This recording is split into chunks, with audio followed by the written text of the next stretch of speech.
بسم الله الرحمن الرحيم عما يتساءلون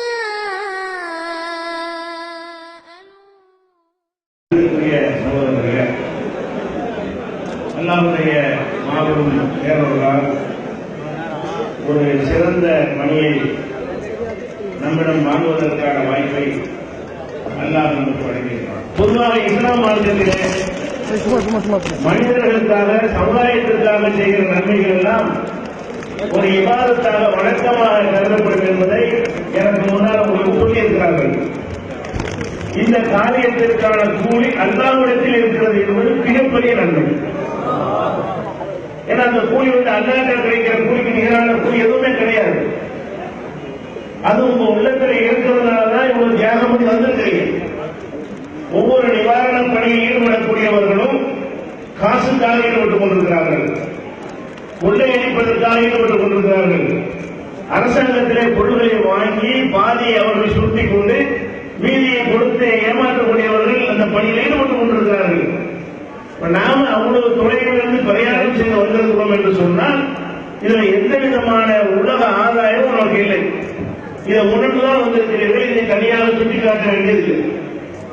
அடுத்ததாக நம்ம தெரிந்து கொள்ள வேண்டிய அடையக்கூடிய நன்மைகள் என்று சொன்னால், தமிழக முஸ்லீம் அல்லாத மக்களிடத்தில் நம்மை பற்றி ஒரு கசப்பு உணர்வு சமீப காலமாக அதிகமாக ஊட்டப்பட்டது. அது எந்த அளவுக்கு என்று சொன்னால், முகநூலை துறந்தால் முஸ்லிம் எல்லாம் பாகிஸ்தானுக்கு போக தகுதியானவன் என்று சொல்லுகிற அளவுக்கு நம்மளை ரொம்ப ஒரு கொடூரமானவர்களாக சித்தரித்துக் கொண்டிருக்கிறார்கள். அப்ப இந்த பணியில நாம ஈடுபடுவதன் மூலமாக அந்த மக்களிடத்தில் இந்த கசப்பு நீங்கிறது. இவங்க வெறுக்கத்தக்கவர்கள் இல்லை. நம்ம ஒரு மாத காலம் தீவிரவாத எதிர்ப்பு பிரச்சாரம் செய்தோமே, அதை விட ஒரு செகண்ட் நடந்து போச்சு. இவ்வளவு பிரச்சாரம் பண்ண ஈடுபடல, காது கொடுத்து கேட்கல.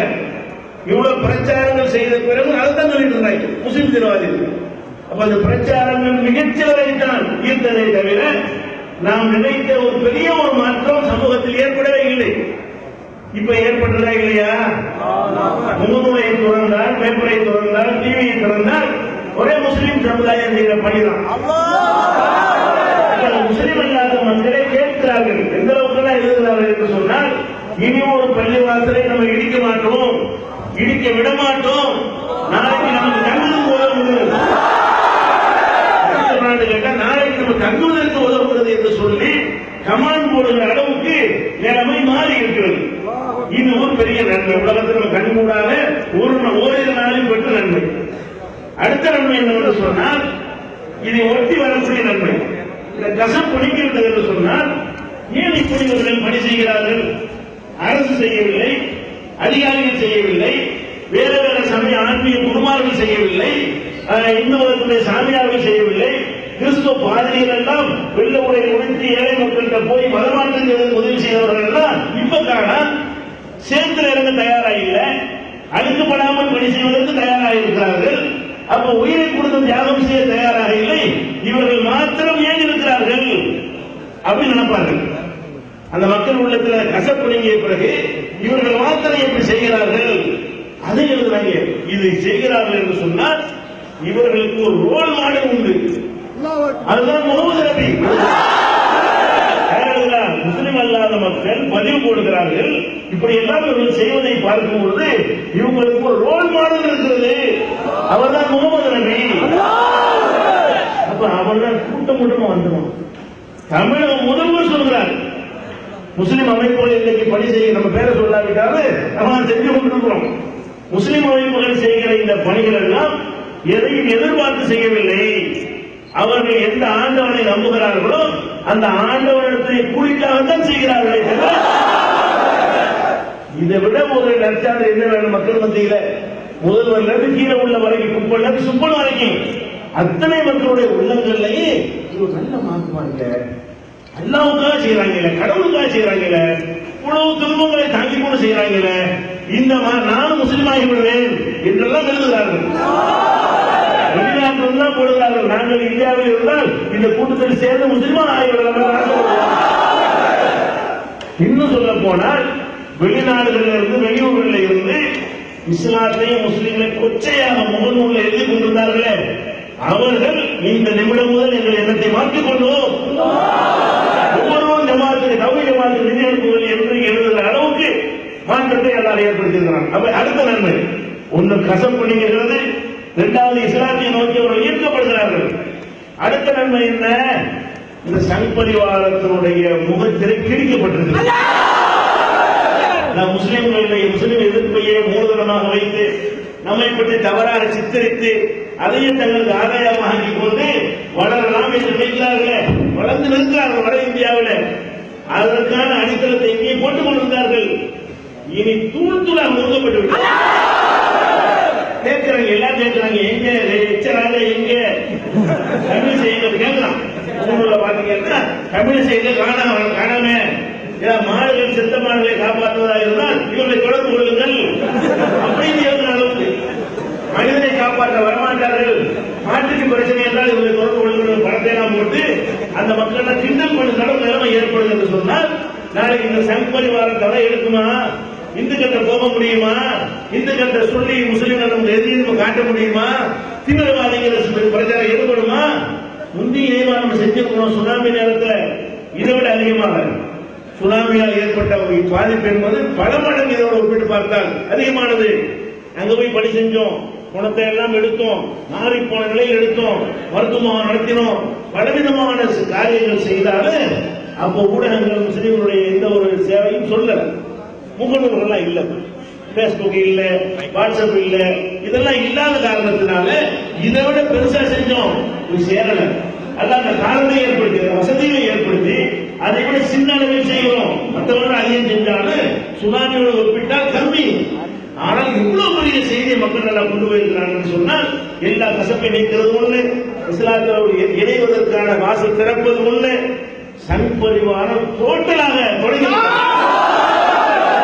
இனிமேல் எங்கேயும் வந்துவிட்டு இந்த மாதிரி இஸ்லாத்துக்கு எதிராக முஸ்லிம்களுக்கு எதிராக கலவரம் கொள்வதற்கு இவங்க தான் பயன்படுத்தலாம். இந்த சங்பரிவாரத்தில் மேல இருக்கிறவனா கலவரம் செய்வா, உயர் சாதிக்காரன் செய்வானா? இந்த அடித்தட்டு மக்களை தான் தூண்டிவிட்டு கலவரத்தை செய்து கொண்டிருந்தார்கள். இவன் இன்னும் போக மாட்டான், தூண்டப்பட அவனை அடிப்பான் என்கிற அளவுக்கு நிலைமை என்ன செய்து மாறி பாப்பாங்க. எப்படி தண்ணி வந்துருக்கு, சேத்துல வந்து கொட்ட மழையில இவங்க எதுக்காக வரணும்? காலையில் காய்ச்சல் நிற்கிறாங்க நினைக்க மாட்டானா? அப்ப இதெல்லாம் மக்கள் மனதை வென்றெடுப்பதற்கான வாய்ப்புகளை எல்லாம் தந்திருக்கிறாங்க. அடுத்ததாக மக்களுடைய வறுமையையும் பலவீனத்தையும் பயன்படுத்திக் கொண்டு இந்த மிஷினரிகள் சில மதமாற்றங்களை தவறான முறையில் செய்து கொண்டிருந்தார்கள். குடி செய்து அங்க போய் விடுவது, வாங்க ரூபா தர்றோம், கல்வி தர்றோம், மருத்துவம் தர்றோம், நோயாளிகிட்ட போய் கேட்கிற மதம் மாறியா ஃப்ரீ, உனக்கு மதம் மாறினா கட்டணம் என்று தங்கள் மருத்துவமனைகளை எல்லாம் மதமாற்றத்திற்கும் தங்களுடைய பொருளாதாரத்தை எல்லாம் மதமாற்றத்திற்கும் பயன்படுத்தினார்களே. அதோடு ஒப்பிட்டு பார்க்கிறாங்க மக்கள். சாதாரண நேரத்தில் வந்து ரூபா தர்றாங்க, ஆனா மதமாற்றம் சொன்னாங்க. நெருக்கடியான காலத்தில் வந்து தர்றாங்க, எது எதிர்பார்க்க போயிட்டு இருக்கிறாங்க. மதமாற்றத்தை நீ தரல, நீ மதம் மாறினா தான் உனக்கு சோறு தருவேன், மதம் மாறினா தான் நிவாரணம் தருவேன், மதம் மாறினா தான் உன்னை கவனிப்பேன், மதம் மாறினதுக்கு 3 மடங்கு, மதம் மாறாட்டி 1 மணிக்குள்ள சொல்ல மாட்டேங்கிறாங்க. அவன் பாட்டு மக்களை சேவை செஞ்சு போயிட்டு இருக்கான். இவன் எங்க அவன் எங்க ஒப்பிட்டு பார்க்க மாட்டானா? இனிமேல் இந்த மிஷினரிகள் தான் போய் மதமாற்றம் சொல்லி பணத்தை கொடுத்து ஏமாத்துறாங்க. அது அடிபட்டு அது 4வது கிடைக்கக்கூடிய. அப்ப நம்ம மட்டும் களத்துல நம்ம மட்டும் இருக்கோம். தாவாங்கிற களத்துல வந்து இஸ்லாம் மாத்திரம் தான் நிற்கும். சொல்லி ஒன்று புத்த மதத்தில் இறந்தானா, சீக்கிரம் இறந்தாங்களா, கிறிஸ்தவர்கள் இறந்தாங்களா, மதத்துடைய தலைமை பீடங்களோ அவங்களுடைய பெரிய பெரிய சர்ச்சைகள் இறங்கிருக்கிறதா? இல்ல. அப்ப அதையெல்லாம் பார்க்கக்கூடிய நேரத்தில் இது ஒரு நல்ல மார்க்கம், நல்ல மக்கள், நல்ல சமுதாயம், இது மாத்திரம் தான் நல்ல மக்கள் என்கிற ஒரு எண்ணத்தை அல்லாஹ் ஏற்படுத்தினாலே 4வது நன்மை பிளஸ் அல்லாத கூறி இந்த 5 நன்மைகள் நிறைய சொல்லிட்டே போகலாம். இந்த 5 நன்மைகள் நமக்கு கண் முன்னாடி உலகத்தில் 4 நன்மை அடைகிறோம். மறுமையில மகத்தான கூடிய கிளாஸாக இருந்தால் இதற்கான கூடிய அல்லாத எதிர்பார்க்கிற பெருமைகள் செய்யவில்லை என்பதாக இருந்தால் கூடிய மகத்தானதாக கிடைத்துவிடும். இதை புரிந்து நம்ம களத்தில் இறங்கினோமையானால் சொல்றோம்னா வராது, கையில ஆக மாட்டோம். ரொம்ப ஜாலியா அப்ப நினைப்பு வராதிங்க. பெரிய விஷயங்களை கூட சின்னதா மறந்து போயிடும். நம்ம பெரிய ஆதாயத்தை 5 விதமான ஆதாயங்களை அடைய இருக்கிறோம் என்று சொல்லும் பொழுது எந்த கஷ்டமும் ஒரு சிறிதாக ஆகிடும். இதை உணர்ந்து தீவிரமாக பணியாற்றக்கூடிய நன்மக்களாக அல்லாஹ் நம் அனைவரையும் ஆக்கிய சொல்லுவாங்க.